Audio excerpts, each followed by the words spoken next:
Literary criticism. Dr. Samuel Johnson.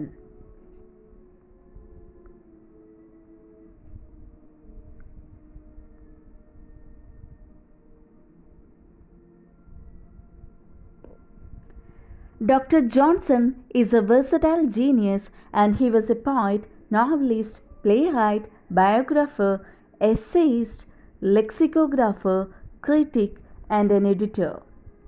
He did not write any critical treatise, but he had more influence on his age than any other critic.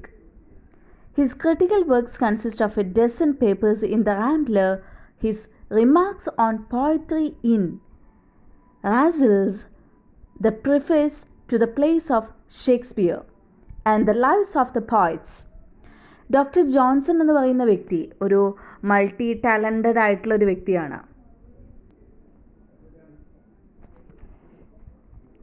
അദ്ദേഹം ഒരു പോയറ്റാണ്, നോവലിസ്റ്റാണ്, അതേസമയത്ത് ഒരു ഡ്രമാറ്റിസ്റ്റാണ്, ബയോഗ്രാഫറാണ്, എസ്സേയിസ്റ്റാണ്, ലെക്സിക്കോഗ്രാഫറാണ്. Lexicographer means ഡിക്ഷണറിയൊക്കെ എഴുതുന്ന വ്യക്തിയാണ്, ക്രിറ്റിക്കാണ്, നിരൂപകനാണ്, എഡിറ്ററാണ്.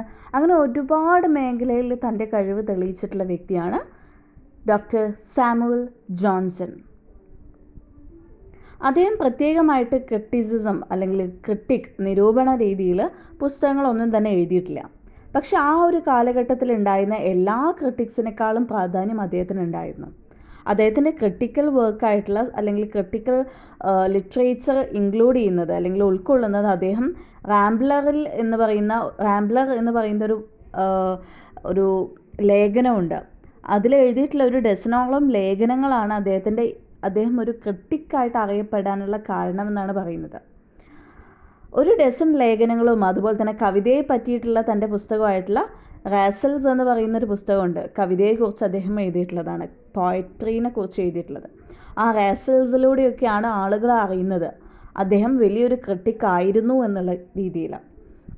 അപ്പോൾ Ras al എന്ന് പറയുന്ന പുസ്തകത്തിൽ അദ്ദേഹം പറഞ്ഞിട്ടുള്ള ചില കാര്യങ്ങളും അതുപോലെ തന്നെ preface to the plays of Shakespeare എന്ന പുസ്തകത്തിലും ലൈവ്സ് ഓഫ് പോയറ്റ്സ് എന്ന് പറയുന്ന പുസ്തകത്തിലും അദ്ദേഹം സൂക്ഷിച്ചിട്ടുള്ള അല്ലെങ്കിൽ അദ്ദേഹം പറഞ്ഞിട്ടുള്ള കാര്യങ്ങളാണ് അദ്ദേഹം ഒരു വേഴ്സറ്റൈൽ ജീനിയസ് ആണെന്നുള്ളത് ലോകം അറിയാൻ ഇടയാക്കിയത് എന്നാണ് പറയുന്നത്. And the historical approach, Johnson set the literature that is not written to a fixed pattern, but it is conditioned by the writer's age and environment. This notion had earlier occurred to Dryden when he said that the writings of Shakespeare and the Fletcher were successful because of the age and the nation in which they lived. Dryden said it just to defend the honor of English writers against French, but Johnson makes it for the first time as an essential principle of criticism. Then he said, to judge rightly of an author, we must transport ourselves to his time and examine what were the wants of the contemporaries and what were his means of supplying them. That which is easy at one time was difficult to another. Due to the consideration of the writer's opportunities and limitations became an important factor among the tenets of criticism. Johnson estimates the authors of it discussed after making a careful study of the time in which they live. Shakespeare's plays have a lot of scenes of violence because of the uncultured audience needed such as scenes, and Milton's Paradise Lost is judged with a full knowledge of the handicaps and he had to face. Johnson wrote his great works were performed under discontinuance and in their blindness, but difficulties vanished at his touch, and the same criterion was used to assess Dryden, Edison, and others. Johnson is thus a historical critic. Historical അപ്രോച്ചിനെ കുറിച്ചാണ് പറയുന്നത്. അദ്ദേഹത്തിൻ്റെ historical, അതായത് ചരിത്രപരമായിട്ടുള്ള അദ്ദേഹത്തിൻ്റെ സമീപനം എഴുത്തുകളോടുള്ള. Johnson പറഞ്ഞിട്ടുണ്ടായിരുന്ന കാര്യം എന്താണെന്ന് വെച്ച് കഴിഞ്ഞാൽ,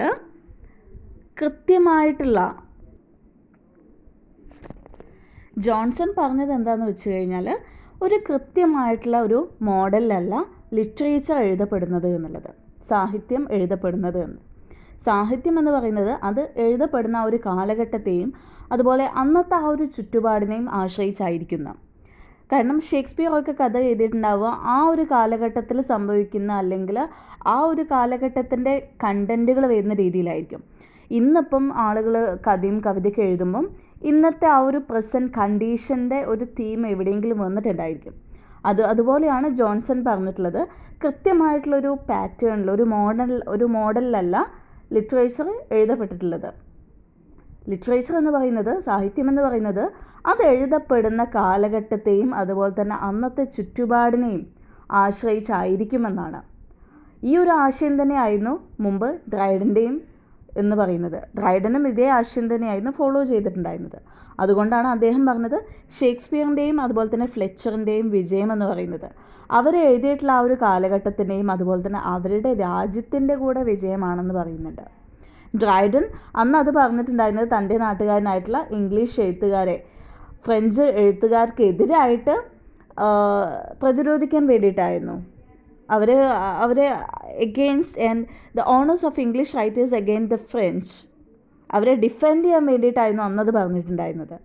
ജോൺസൻ്റെ അഭിപ്രായത്തിലാവട്ടെ വർക്കിൻ്റെ അതായത് എഴുതപ്പെടുന്ന വർക്കുകളുടെ കാലഘട്ടവും അതുപോലെ തന്നെ സർക്കംസ്റ്റാൻസസ്, സാഹചര്യങ്ങളുടെയും ചുറ്റുപാടിൻ്റെയൊക്കെ ആ ഒരു ഇൻഫ്ലുവൻസ് ഏതൊരു വർക്കിനെയും വല്ലാണ്ട് ഇൻഫ്ലുവൻസ് ചെയ്യുന്നു പറയുന്നുണ്ട്. R.K. നാരായണൻ്റെ പുസ്തകങ്ങൾ നോക്കുകയാണെങ്കിൽ അത് ആ ഒരു പോസ്റ്റ് കൊളോണിയൽ കണ്ടൻറ്റുകളായിരിക്കും കൂടുതലായിട്ടും അതിൽ വരുന്നുണ്ടാവുക. ആ പോസ്റ്റ് കൊളോണിയൽ കണ്ടൻറ്റ് എപ്പോഴും അദ്ദേഹത്തിൻ്റെ വർക്കിൽ റിഫ്ലക്റ്റ് ചെയ്തിട്ടുമുണ്ട്.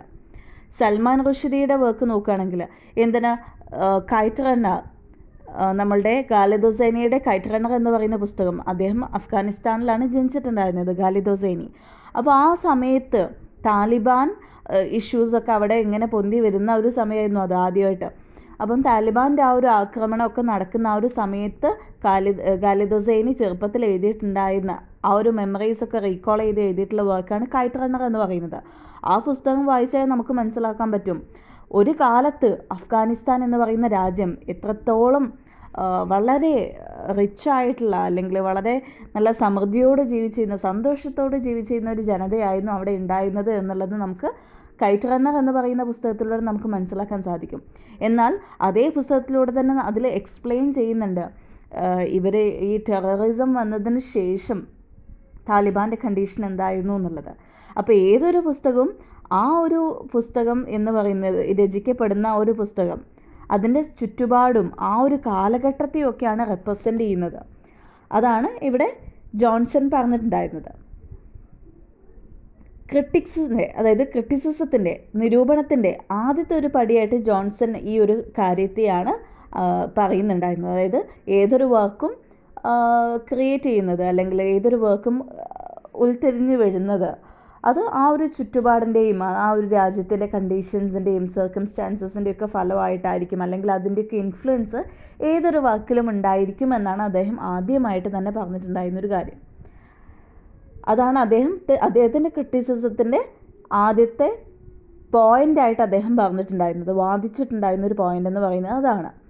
അദ്ദേഹം പിന്നീട് പറഞ്ഞിട്ടുള്ള ഒരു കാര്യം എന്താണെന്ന് വെച്ച് കഴിഞ്ഞാൽ ഒരു റൈറ്ററിനെ ശരിയായിട്ട് അനലൈസ് ചെയ്യണമെന്നുണ്ടെങ്കിൽ നമ്മൾ അദ്ദേഹം ജീവിച്ചിരുന്ന കാലത്തേക്ക് ചെല്ലണം എന്നാണ് പറയുന്നത്. നമുക്ക് ഇപ്പം നമുക്ക് അറിയാം ഷേക്സ്പിയറിനെ. അപ്പോൾ ഷേക്സ്പിയറിനെ നമ്മൾ അനലൈസ് ചെയ്യണമെങ്കിൽ, ഭയങ്കരമായിട്ട് വിലയിരുത്തണം എന്നുണ്ടെങ്കിൽ, ക്രിട്ടിസൈസ് ചെയ്യണമെന്നുണ്ടെങ്കിൽ ഷേക്സ്പിയർ ജീവിച്ചിരുന്ന ആ ഒരു കാലഘട്ടത്തെക്കുറിച്ച് നമ്മൾ കൂടുതലായിട്ട് മനസ്സിലാക്കേണ്ടി വരും. അതേക്കുറിച്ച് നമ്മൾ ഡീറ്റെയിൽഡായിട്ട് പഠിക്കേണ്ടി വരും. എങ്കിൽ മാത്രമേ ആ കാലഘട്ടത്തിൽ ഉണ്ടായിരുന്ന പല സിറ്റുവേഷൻസും അതുപോലെ തന്നെ പല കൾച്ചറായിട്ട് വരുന്ന ചേഞ്ചസും എല്ലാം നമുക്ക് മനസ്സിലാക്കാൻ സാധിക്കുകയുള്ളൂ. അപ്പോൾ അതേക്കുറിച്ചൊക്കെ സൂക്ഷ്മമായിട്ട് നമ്മൾ അനലൈസ് ചെയ്താൽ മാത്രമേ നമുക്ക് ആ ഒരു റൈറ്ററിനെ കുറിച്ച് കൂടുതലായിട്ട് മനസ്സിലാക്കാൻ പറ്റുള്ളൂ.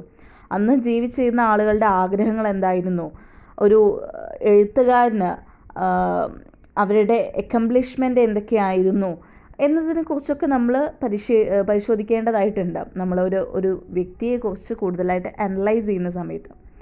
ജോൺസൻ്റെ നിരൂപണങ്ങളിലൊക്കെ തന്നെ എഴുത്തുകാരൻ്റെ അവസരങ്ങളും ലിമിറ്റേഷൻസും ഒക്കെ ശരിയായിട്ട് നോക്കിക്കാണുന്ന രീതിയിലുള്ള ക്രിറ്റിസിസമാണ് നമുക്ക് ജോൺസൻ്റെ ക്രിറ്റിസിസത്തിൽ നമുക്ക് കാണാൻ സാധിക്കുന്നത്.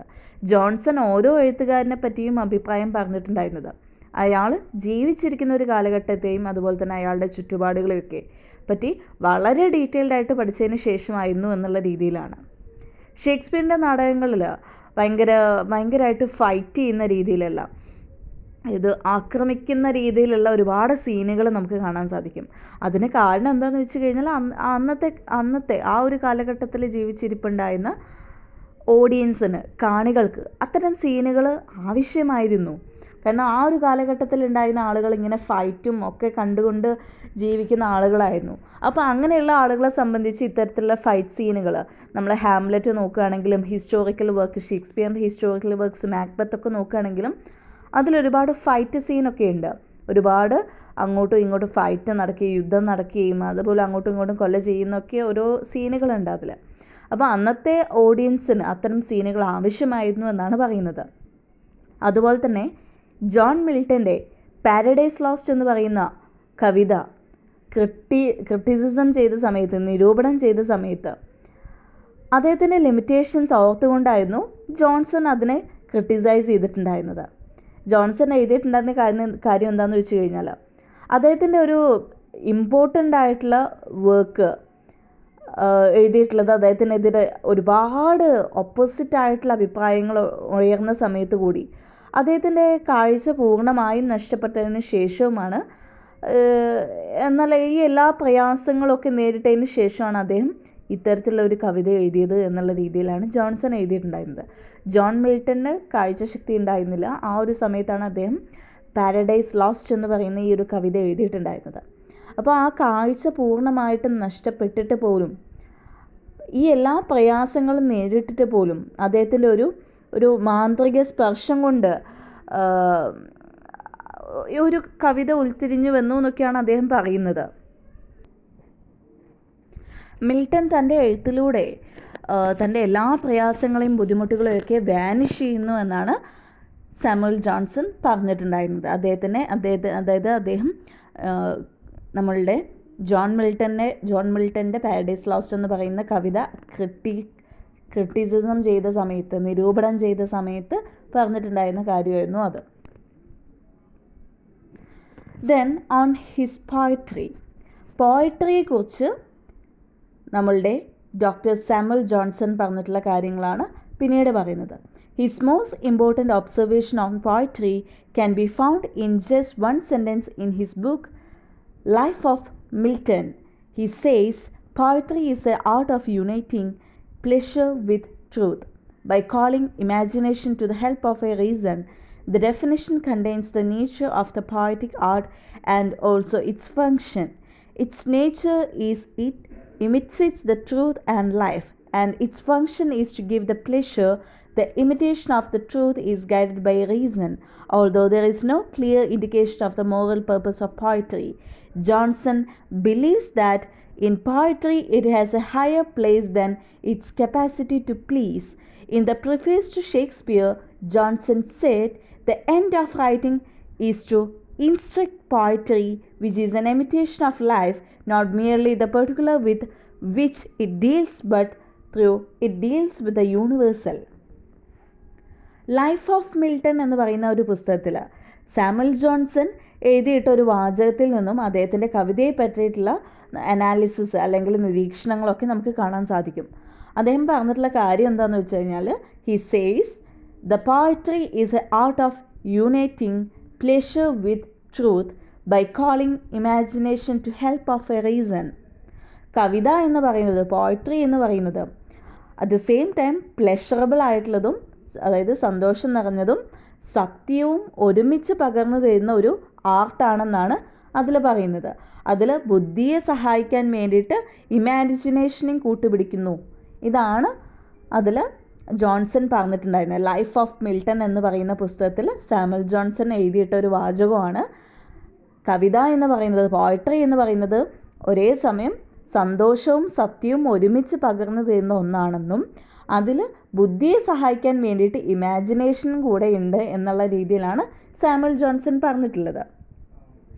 ഈ ഒരു ഡെഫിനിഷൻ പോയട്രി എന്ന് പറയുന്ന ഒരു ആർട്ടിൻ്റെ അല്ലെങ്കിൽ ഒരു നേച്ചറിൻ്റെ അതിൻ്റെ ഉദ്ദേശം വ്യക്തമാക്കുന്നു എന്നാണ് പറയുന്നത്.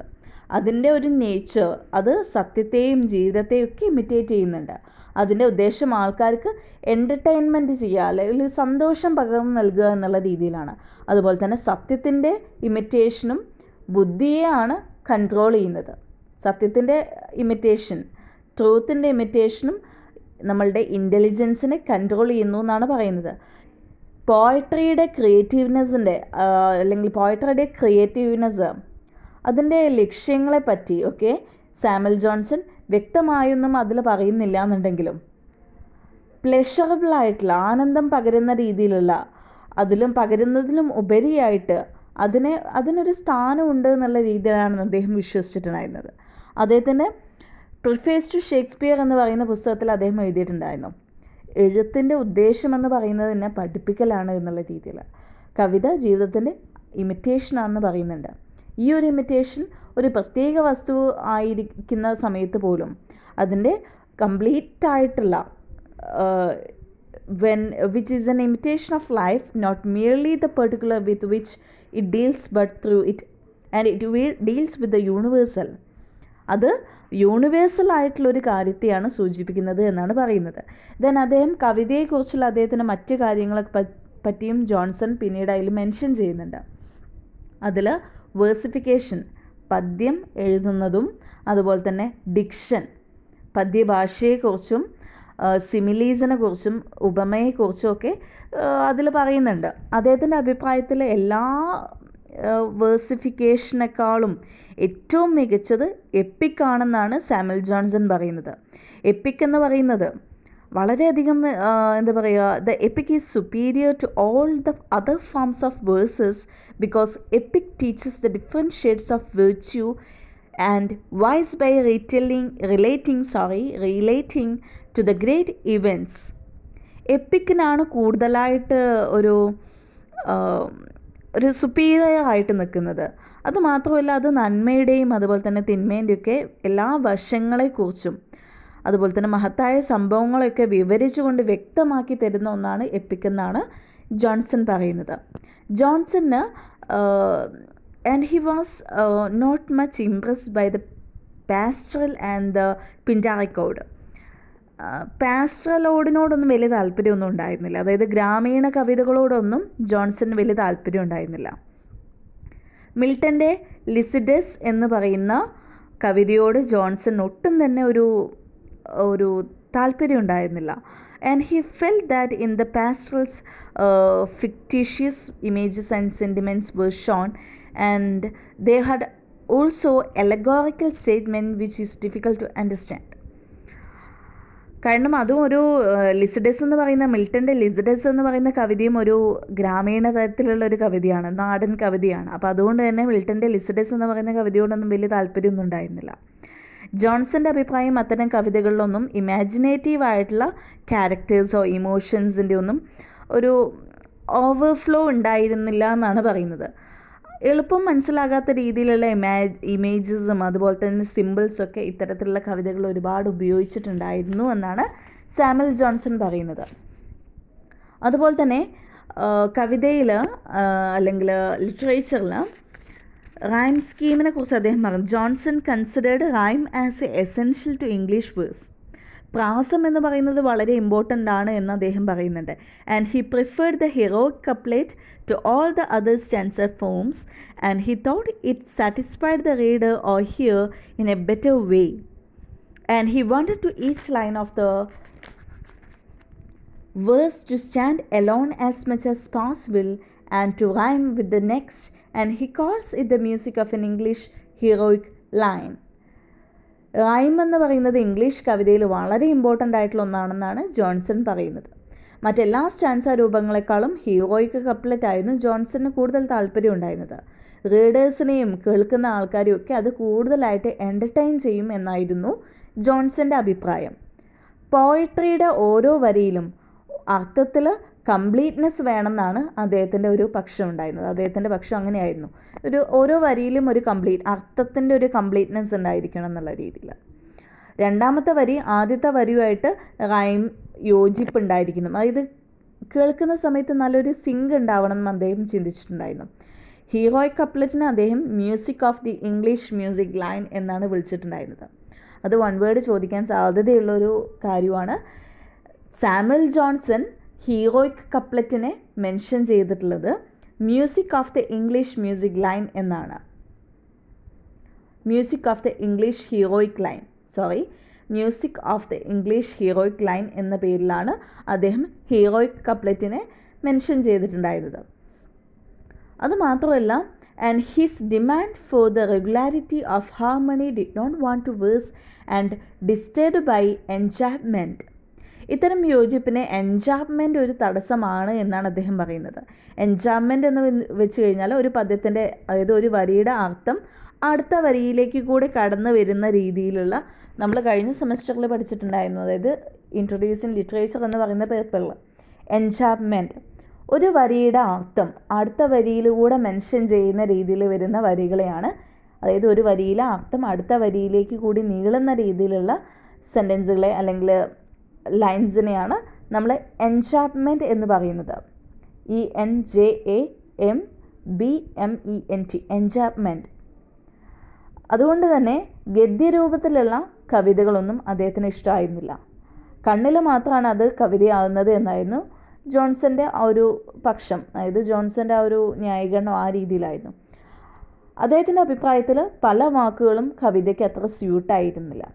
ജോൺസൻ്റെ സിമിലിയെക്കുറിച്ചുള്ള അഭിപ്രായങ്ങൾ അരിസ്റ്റോട്ടിൻ്റെ മെറ്റഫേഴ്സിനെയും അതേക്കുറിച്ചൊക്കെയുള്ള അഭിപ്രായത്തോട് ഏകദേശം സിമിലാരിറ്റീസ് ഉണ്ടെന്ന് പറയുന്നുണ്ട്. ജോൺസൻ്റെ മറ്റ് ക്രിട്ടിക്സ് ആയിട്ടുള്ള വർക്കുകൾ അല്ലെങ്കിൽ ജോൺസൻ്റെ മറ്റ് മെറ്റഫേഴ്സ് ഒക്കെ മെൻഷൻ ചെയ്യുന്ന രീതിയിലുള്ള വർക്കുകളൊക്കെ തന്നെ ലോഞ്ചൈനസിൻ്റെ അഭിപ്രായങ്ങളെ പോലെ തന്നെയാണെന്നാണ് പറയുന്നത്.